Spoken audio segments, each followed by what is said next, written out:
Hello everyone, नमस्कार। हमारे YouTube channel में आपका हार्दिक स्वागत है। दोस्तों, आज की वीडियो में हम जानेंगे साल 2025 में ज्येष्ठ माह में आने वाली अपरा एकादशी व्रत कब है, 22 अप्रैल या 23 अप्रैल।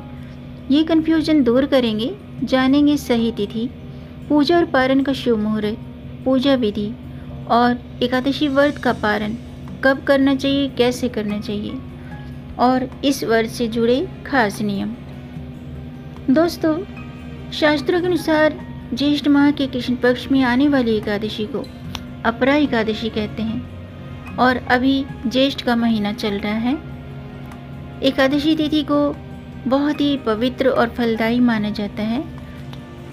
हर महीने में 2 एकादशी आती हैं। इस तरह से कुल मिलाकर एक साल में 24 एकादशी आती हैं और हर एकादशी का अपना अलग महत्व होता है। इस दिन भगवान विष्णु और माता लक्ष्मी की विशेष रूप से पूजा अर्चना करने से, व्रत करने से मनोकामना पूर्ण होती है। भगवान विष्णु के साथ साथ माँ लक्ष्मी की कृपा प्राप्त होती है। आज के दिन भगवान विष्णु की पूजा करने से पापों से मुक्ति मिलती है, मोक्ष की प्राप्ति होती है। तो आज की वीडियो में हम जानेंगे साल 2025 में अपरा एकादशी व्रत की सही तिथि, पूजा और पारण का शुभ मुहूर्त, पूजा विधि और एकादशी व्रत का पारण कब करना चाहिए और कैसे करना चाहिए। साथ में जानेंगे इस व्रत से जुड़े खास नियम। तो दोस्तों, वीडियो शुरू करने से पहले आपसे अनुरोध है, अगर आप इस चैनल पर पहली बार आए हैं और नए आए हैं तो इस चैनल को सब्सक्राइब कर दीजिए और बेल आइकन बटन प्रेस कर दीजिए ताकि आने वाली वीडियो देख सकेंगे आप सबसे पहले। और जिन्होंने मेरा चैनल सब्सक्राइब कर दिया है, यानी कि अपना प्यार इस चैनल को दिया है, उनका दिल से आभार, बहुत बहुत धन्यवाद। दोस्तों, इसी तरह मेरे चैनल के साथ जुड़े रहिएगा और अपना प्यार हमें देते रहिएगा।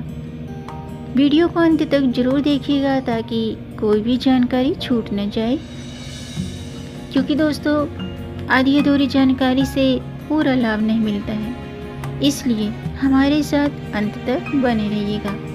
तो आइए शुरू करते हैं। दोस्तों, अपरा एकादशी का व्रत साल की सभी प्रमुख एकादशियों में से एक माना जाता है। एकादशी तिथि भगवान विष्णु को समर्पित है और ये ज्येष्ठ महीने के शुक्ल पक्ष की 11 तिथि को, यानी कि 11वीं तिथि को मनाई जाती है। इस दिन भक्त व्रत रखते हैं। माना जाता है कि इस व्रत को रखने से, यानी कि अपरा एकादशी का व्रत रखने से मोक्ष की प्राप्ति होती है। भगवान श्री कृष्ण ने स्वयं अपरा एकादशी के व्रत के महत्व के बारे में बताया है। ब्रह्मांड पुराण के अनुसार अपरा एकादशी को मोक्ष का द्वार माना गया है। भगवान श्री कृष्ण ने भी इस व्रत के बारे में कहा है कि जो कोई भी व्यक्ति भक्ति और ईमानदारी से ये व्रत रखता है, यानी कि व्रत के नियमों का पालन करते हुए व्रत रखता है, तो वे सभी पापों से मुक्त हो जाता है और मोक्ष की प्राप्ति होती है। क्योंकि अपरा शब्द का अर्थ है असीम, इसलिए इस व्रत को रखने के फायदे भी असीम हैं। आइए जानते हैं अपरा एकादशी तिथि, यानी कि अपरा एकादशी व्रत कब रखना है और इस दिन पूजा का शुभ मुहूर्त क्या है। साल 2025 में अपरा एकादशी का व्रत 23 मई शुक्रवार को रखा जाएगा। एकादशी तिथि 23 मई को रात्रि के 10:29 पर समाप्त होगी और 22 मई की रात्रि को 1:12 पर शुरू होगी। इसीलिए उदय तिथि के अनुसार, नियमों के अनुसार अपरा एकादशी का जो व्रत है वो 23 मई शुक्रवार को रखा जाएगा और अगले दिन 24 मई को व्रत का पारण किया जाएगा। उदय तिथि के नियमों के अनुसार जिस दिन सूर्योदय के वक्त जो तिथि होती है उस दिन उसी तिथि का मान होता है, इसलिए अपरा एकादशी व्रत 23 मई को रखा जाएगा। इस दिन पारण का शुभ मुहूर्त है 24 मई को प्रातःकाल 5:26 से प्रातःकाल 8:11 तक। पारण तिथि के दिन द्वादशी समाप्त होने का समय है रात्रि के 7:20 तक। आइए जानते हैं अपरा एकादशी व्रत की पूजा विधि। दोस्तों, एकादशी के दिन प्रातःकाल स्नान के बाद शुद्ध वस्त्र धारण करें। संभव हो तो किसी पवित्र नदी में स्नान करें, और अगर ये पॉसिबल नहीं है, आप ऐसा नहीं कर सकते हैं, तो घर पर ही नहाने वाले जल में गंगा जल मिलाकर स्नान करें। शुद्ध वस्त्र धारण करें। इस दिन अगर आप व्रत रखते हैं तो काले नीले रंग के वस्त्र ना पहने, पीले रंग के, सफ़ेद रंग के, नारंगी रंग के वस्त्र पहनकर व्रत का संकल्प लें। सबसे पहले भगवान सूर्य देव को जल का अर्घ्य दें और व्रत का संकल्प लें। भगवान विष्णु और माता लक्ष्मी की विधि पूर्वक पूजा करें। भगवान विष्णु और माता लक्ष्मी को तिलक करें और पीले फल, पीले फूल अर्पित करें। तुलसी पत्र, पंचामृत का भोग लगाएं और धूप दीप जलाएं। भगवान विष्णु के मंत्रों का जाप करें। भगवान विष्णु का जो मंत्र है वो इस प्रकार है: ओम नमो भगवते वासुदेवाय। इस मंत्र का ज़्यादा से ज़्यादा जाप करना चाहिए। और अगर आप व्रत रखते हैं तो व्रत कथा ज़रूर सुननी चाहिए या पढ़नी चाहिए, तभी व्रत का पूरा फल प्राप्त होता है, वरना आपका व्रत अधूरा रह जाता है। तो व्रत कथा ज़रूर पढ़ें, विष्णु चालीसा का पाठ करें, भगवान विष्णु के मंत्रों का जाप करें और द्वादशी को व्रत का पारण करके ब्राह्मण को या ज़रूरतमंद व्यक्ति को भोजन कराएं, दान दक्षिणा देकर व्रत संपन्न करें। आइए जानते हैं अपरा एकादशी व्रत क्यों रखते हैं। दोस्तों, अपरा एकादशी का व्रत ज्येष्ठ महीने के शुक्ल पक्ष की 11वीं तिथि को आता है, यानी कि जिसे 11 भी कहा जाता है। इस दिन भगवान विष्णु की पूजा की जाती है और इस व्रत को करने से सभी पाप धुल जाते हैं। भगवान श्री कृष्ण ने युधिष्ठिर को इस व्रत के महत्व के बारे में बताया था।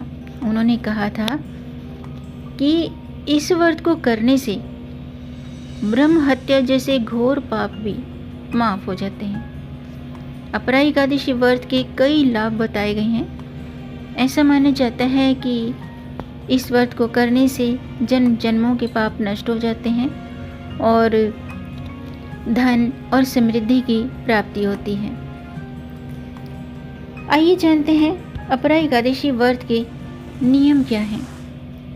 दोस्तों, शास्त्रों के अनुसार एकादशी व्रत के दिन सूर्योदय से पहले उठना चाहिए और एकादशी व्रत रखते हैं तो 3 दिन तक एकादशी व्रत के लिए 3 दिनों तक नियमों का पालन करना होता है, यानी कि दशमी से ही इस व्रत के नियम शुरू हो जाते हैं। दशमी को सात्विक भोजन करें, एकादशी को अगले दिन यानी कि एकादशी को व्रत करें और द्वादशी को शुभ मुहूर्त में व्रत का पारण करें। और अगर आप इस दिन व्रत नहीं भी रखते हैं तो इस दिन चावल का सेवन ना करें, तामसिक भोजन का सेवन ना करें, अल्कोहल का सेवन ना करें। इस दिन तुलसी में जल न चढ़ाएं, तुलसी के पत्ते भी न तोड़ें, क्योंकि दोस्तों एकादशी के दिन तुलसी माता भी श्री हरि के लिए निर्जला व्रत रखती हैं। इसलिए इस दिन तुलसी को छुएं नहीं, तुलसी के पत्ते न तोड़ें, तुलसी में जल न चढ़ाएं, लेकिन तुलसी के पास शुद्ध घी का दीपक जरूर जलाएं। ऐसा करने से भगवान श्री हरि प्रसन्न होते हैं। और एक बात और कि एकादशी व्रत में भगवान विष्णु को आप जो भी भोग अर्पित करते हैं तो उसमें तुलसी दल जरूर होने चाहिए। इसके लिए आप एक दिन पहले तुलसी के पत्ते तोड़कर रख सकते हैं। इसके अलावा एकादशी व्रत के जो नियम हैं वो 3 दिन तक चलते हैं। दशमी, एकादशी और द्वादशी 3 दिनों तक सात्विक भोजन करना चाहिए। और व्रत वाले दिन बाल नहीं काटने चाहिए, नाखून, दाढ़ी, मूछ भी नहीं बनवाने चाहिए।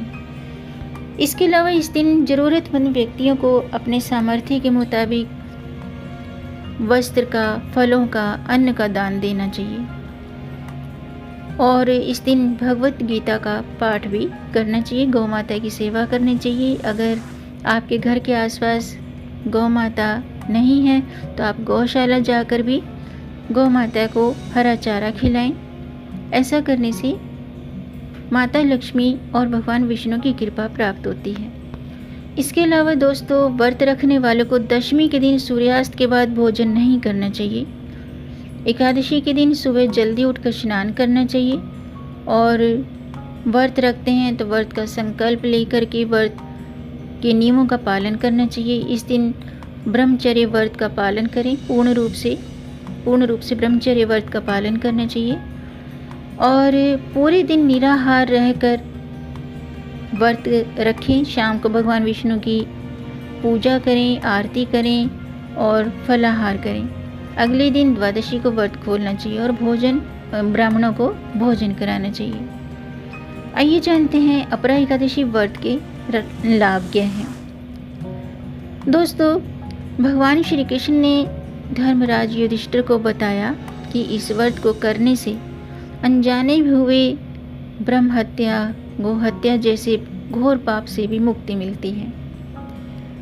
जो लोग अपने कर्तव्यों का पालन करने में विफल रहते हैं वे भी इस व्रत को करके नरक में जाने से बच सकते हैं। इस व्रत के कई फायदे हैं।